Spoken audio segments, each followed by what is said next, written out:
Hi, good morning. Ed Bixby here with the Global Green Burial Alliance, and this is Spotlight Now. Today I'm here with Basil Eldadah, who is the co-founder of Reflection Park. He was motivated to start Reflection Park after going through an unpleasant experience with his father's burial. Basil's professional training is in internal medicine, clinical pharmacology, and neuroscience, and recently retired from a career in biomedical research administration. Boswell loves spending quality time with his wife and four children and enjoys running, playing piano, and spending time outdoors. He is deeply drawn towards personal growth and transformation. So, welcome, Boswell. Thank you. Thank you for having me. Absolutely. It's our pleasure. And, I know our viewers would love to know a little bit about Reflection Park and how it came to be. And, kind of what was the reason for creating a natural burial preserve in particular for you? Yeah, well, so I guess you could trace it back to at least 2012. That was the year in which my father died. I'd always had an interest in just, end of life care and, the issues surrounding, what happens when we die. So that was kind of already there in the background for quite some time. And my father was a very big influence on me and my understanding and worldview. And he believed very deeply that, our bodies are these sacred vessels, and when our work in the world is done, then these bodies should go back to the earth from where they came.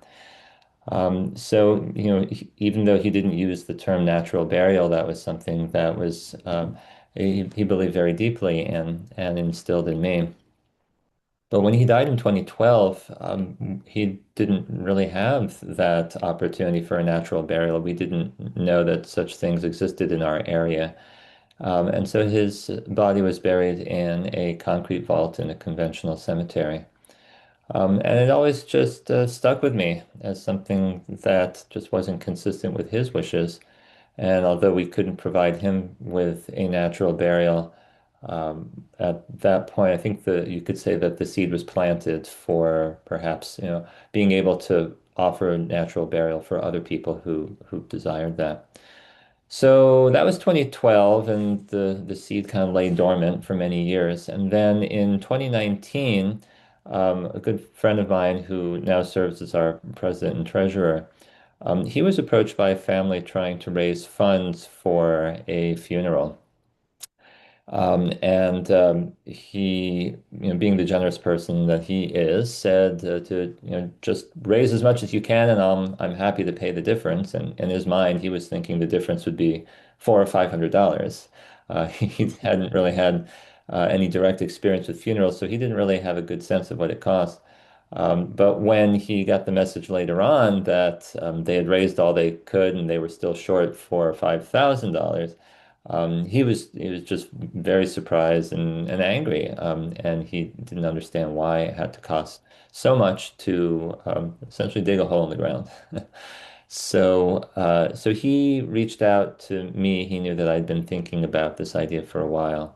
And that's really kind of where it started. We set about looking for a parcel of land in our area, and we then developed or organized ourselves as a nonprofit because we knew that we wanted to do it that way and ensure that the mission remained as our bottom line.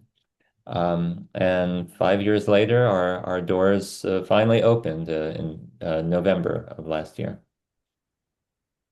It's interesting, Basil, and it always seems to be the same uh, scenario. So many of us, within the movement that we're in, you know, we didn't choose the profession. It somehow kind of chose us, and typically through an experience. And I think that's what's most important because what's ironic is what we're doing, is within our DNA. It's our instinct, and I just love the fact that people like yourself, took it upon yourselves to, take the initiative and create that space, and whether it was the financial aspect or the environmental or religious, it doesn't really matter. At the end of the day, it comes down to people feeling good about their decisions. So I'm glad that you were able to do that.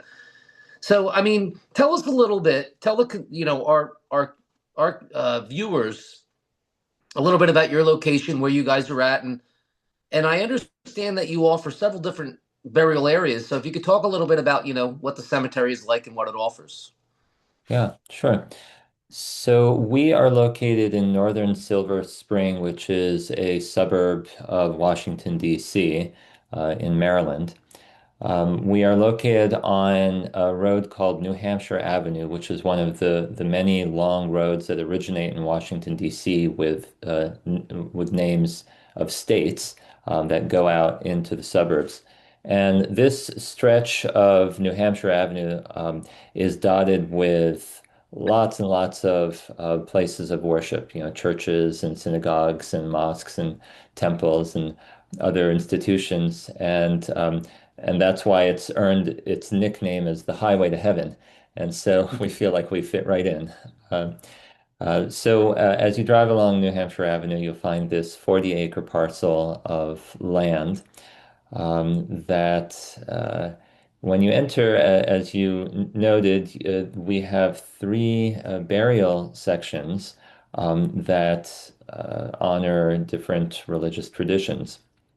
We knew very early on that we wanted to create this nonprofit organization that would serve all people and provide natural burial to everyone, regardless of their faith affiliation or background or identity or financial means. One of the core principles of Reflection Park is that dignified natural burial should be available to everyone. We are all humans. We're all going to stop breathing one day, and at that point, everyone should have the ability to have a natural burial if they so choose. So we have three burial sections. This was kind of the middle ground that we tried to find between having one space open to everyone, regardless of their identity, and just, honoring the common thread of our mortality that makes us human, but also honoring different religious traditions, which, require some separation for their own tradition. So as you enter, we have a shalom section on our left side that honors a Jewish tradition where the foot of the grave points toward Jerusalem. Then on the right side, a little bit further down the road, is the Salam section, which honors Muslim traditions in that the side of the grave faces Mecca. And then we have further down on the left side again a peace section. That's open to all faiths and traditions or no particular faith or tradition. And we chose the names of these sections intentionally, Shalom, Salam, peace. They all mean the same thing, peace, because again, one of the underlying missions of Reflection Park is really to try to serve as an instrument of peace and to bring people together around our common humanity. And so it's my deep desire that, offering this natural burial ground as a place for people to honor their loved ones who have died, but also to honor the living and the natural world and the cycle of life. All of these things, I believe, can bring us closer together and create a more harmonious world. That's very well put, Basil, and I really, I can relate to your sentiment. I mean, what I've said for years and years, and I love what you've done, is that we're all human beings and we all come from the earth and we should all go back to the earth and we should all respect each other and our beliefs and our traditions because that's the way it should be. And peace is probably, without a doubt, the best word you could have possibly, chosen for that, to show or demonstrate that humanity and unity. But what's ironic is what I always say to people is that we've had the distinct honor and pleasure to serve every type of religious, anything you name it, we've done it. And not many cemeterians are able to say that. But at the end of the day, what I have learned is that in death, even though we may have our differences in life, it doesn't seem to matter. Which I think people learn a little bit of tolerance from that, and I think it opens their eyes a little to the humanity of what we do. So you guys are doing great work, and I appreciate that. Um, so, I'm sure the viewers would like to know a little bit about, what the experience might look like at Reflection Park. So, if someone were to have a service, what might they expect? So the services at Reflection Park I think are probably not much different from other natural burial grounds in that they're kind of centered around simplicity, connection with nature, and the invitation to participate as much as possible. The mission of Reflection Park is to help to restore our relationship with that natural cycle of life and death and renewal. And so natural burial really offers the ability for families and friends and those in attendance to be a part of the funeral, not apart from the funeral. And we think that that is so essential since you know very well that over the years and decades, death has become something that we would rather compartmentalize and try not to think about, let alone touch. So the services at Reflection Park invite families to walk the shrouded body or the casketed body to the graveside. And we invite all manner of participation in the service, whatever that might be, whether it's a religious service or a secular service. We encourage as much hands-on activity as possible. And we encourage the hand lowering. We're equipped to do that in various ways. Um, uh, and then we encourage the hand filling of the grave afterwards. So, and not all of these things are not, new, and they're practiced, universally. I think across natural burial grounds, but it is something that we give a lot of intentionality to, and we find, I think, as other natural burial grounds have found, that it is a source of comfort and meaning to a lot of people in attendance when they can connect with their loved one in that way. Oh, absolutely. It's all about that experience, that hands-on, celebration of a life that was lived, and that's what makes it so special. I mean, people who appreciate the environmental aspect, absolutely, that's a wonderful benefit. But the true definition, in my opinion, is families actually participating. So that's really wonderful that you're able to allow them to do every aspect of it, which is really important. And this is something that I've talked about. What the next question, so many times, and I'm sure the viewers really will appreciate this because so many people are interested in it. And I understand that you offer a unique grave renewal policy. Kind of like what they practice in Europe.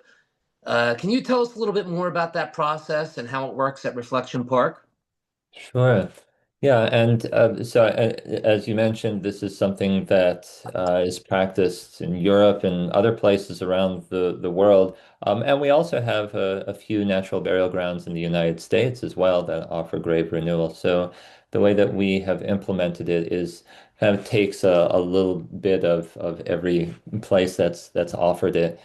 The way that we talk about grave renewal is that if families have the choice to renew the interment right that they have purchased 50 years after a burial has occurred.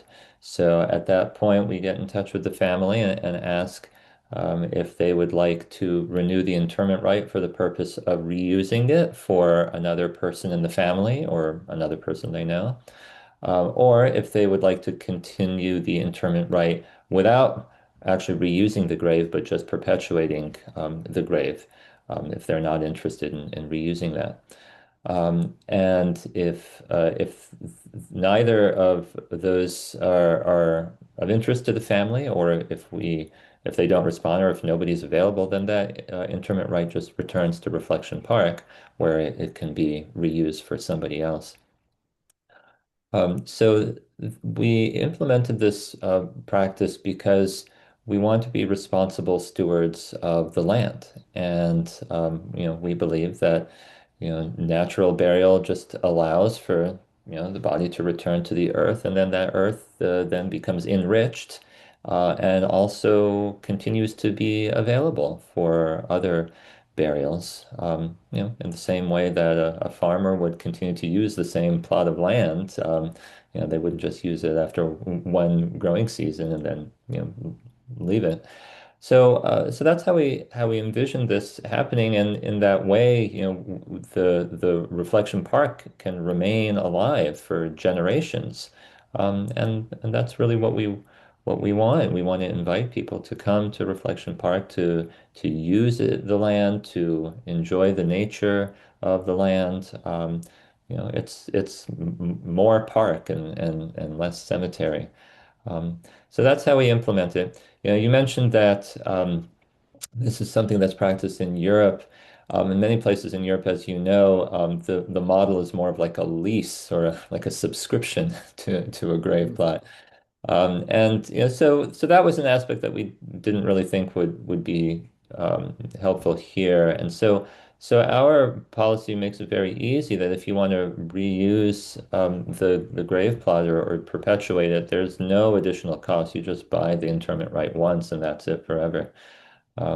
There just is, the additional cost of any additional interments, so the opening and closing, of course, will cost. But we want to reduce the friction and make this as accessible as possible to people, but also offer families the choice whether to renew or not. No, and it makes perfect sense. And you're correct. Yes, I mean in Europe, like you said, it is more of a rental, let's say, which is an odd way to put it. But I get this question all the time, and people ask if about grave reuse, and what's kind of ironic is it's not illegal, in any of the states in the United States. It's just really there's not a lot of people who implement it. So kudos to you guys. I think you're going to create a trend, and I think people watching this, are going to get a little inspiration from what you've said because it makes a lot of sense, and really, what I've always said to all my customers is that, we could do it, if you desire that within your space and you're the owner of that space, we can certainly create a document that can allow that. So, yeah, it's good forward thinking and a good, like you said, a farmer wouldn't just farm a farm for 1 year and walk away from it. So it makes a lot of sense. Well, and I'll just add that as we've talked about our grave renewal practice at our various open houses, a lot of families have asked us, well, do I have to wait 50 years to reuse the grave? Can we use it earlier than 50 years? And of course, our answer is yes, because the way that we implement grave renewal is that we're not actually burying in going down to the same depth as the first interment. We bury just a little bit less deep every time. So we're not actually disturbing the bones. And so really it's like a double depth interment or a multi-depth interment when it's practiced that way. It's just that, with natural burial, since you don't have the concrete vault, you can, put more interments in the same plot. Absolutely. And thank you for, describing that to the viewers because that is important to know. And you're absolutely correct. There can be many, many interments, just multiple depths, and that takes out the disinterment aspect of it as well. Because I've had to explain to people that if you're removing the remains, then there is a governmental, like a bureaucracy part, where you have to have a disinterment permit. Even if you're placing them back into the remains, so that's all good. And one more question about that, just out of curiosity. Are you able to have memorial markers, which I assume you are? And if so, let's say after 50 years, what happens to that marker? Does it stay in that location or is it moved or how does that work? Yeah. So if it depends on what the next interment is, if it's somebody connected to the family, a relative, maybe a grandchild of the person who was buried there originally, then it's up to the family whether they'd like to keep the original memorial stone there, and then we could just move it a little bit to the side and then have the two family members' memorial stones side by side. So that's one choice. And then the other choice is that we would just remove the memorial stone, but put it in a future memorial walkway, kind of lining the sides of a walkway. So in that way, the memorial stone always remains, as part of the legacy of Reflection Park. And, for descendants of the individual buried there, they'll always have some connection, physical connection to the interment of their loved one. No, that's beautiful. That's a great solution to all that, and really a nice one at that. So, with that being said, I mean, we understand, some of the things that you do at Reflection Park. Do you offer cremains interment options such as Tree of Life? Yes, we do accommodate burial of existing cremains. So, and this is an interesting part of our development because very early on, we were kind of being purists about natural burial, and we were thinking that, perhaps we would just focus on natural burial and we wouldn't accommodate burial of cremains. And then along the way, we had a lot of input from a lot of very smart and experienced people, and they told us that there are a lot of people who have cremated remains at home, maybe they're in a closet, and they're looking for a meaningful place to put those cremains. And at the time, they didn't have that option, but they want to do something with those cremains, and so you might want to just accommodate that. And so we thought that was very good advice. And so we do accommodate and bury existing cremated remains. What now we like to have a conversation with people when they come to us and tell us that they're planning for their own cremation in the future. And we understand that people cremate for a variety of reasons. But for families who are considering cremation in the future simply because that's all they've ever known, and maybe they haven't considered the other options, that would be an opportunity for us to have a conversation and, note the environmental impact of the process of cremation itself, as well as the burial of cremated remains, which don't contribute to the land quite as much, really at all, compared to a full body burial that really does, enrich the land. Right, absolutely. And you brought some very good points to the viewers. Ultimately there are many people who would have chosen this option if it had existed, or if they had known, if they had been educated, or the transparency of what the processes are existed. And people are looking for that forever place for those loved ones that they became the steward of and don't know exactly where they should or shouldn't place them. And to plant a living memorial is like a tree. I mean, what's the environmental impact of that? It can be a great impact. So that's great that you guys recognize that. And then at the same time, when you have those people who mention, cremation, and then that conversation starts. I would dare to say that 75% of all of the customers that we serve are cremation converts. They had only chosen cremation because they didn't want, the expense or the fanfare or the invasiveness. And when they realized they could have something simple, they said, you know what, that's what I want. So I keep up the good work with that. The education is key. And, I always love to ask. I think it's, every service is important, is special, but, some of them are more impactful than others. Was there a funeral service that was particularly powerful or impactful for you? And if so, could you give us a little description of it? Mm. We're young.